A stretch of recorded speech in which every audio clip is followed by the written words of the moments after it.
আল্লাহ গো আল্লাহ, কি করলো হাইকোর্ট এটা? হাইকোর্ট এটা কি রায়টা দিল?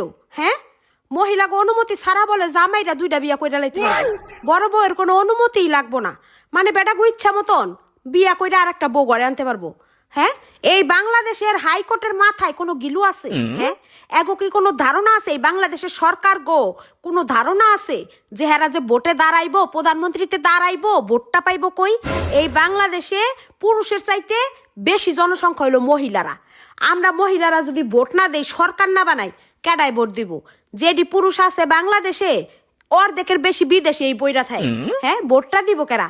আমরা মহিলারা তো দিব। আর আমাগো বিপক্ষে যাইয়া বেটাগো পক্ষে কথা কয়। হ্যাঁ, সাহসটা দেখছনি? এ হাইকোর্ট শোন, মানি না এই আইন, আমরা মানি না এই রায়ও আমরা মানি না। আমরা মহিলারা দরকার লাগলে আয়নাঘর বানাবো, একটা করে আয়নাঘর আমরা নিজেরাও বানাইতে পারি। আর এই আয়নাঘরের দরকার লাগলে স্বামীগুলারে সব বন্দি করে থবো, আয়নাঘরের থেকে বাইরেতেও পারবো না, দ্বিতীয় বিয়া করতেও পারবো না। তবুও আমরা মানি না এই আইন মানি না, না কিছুতেই না।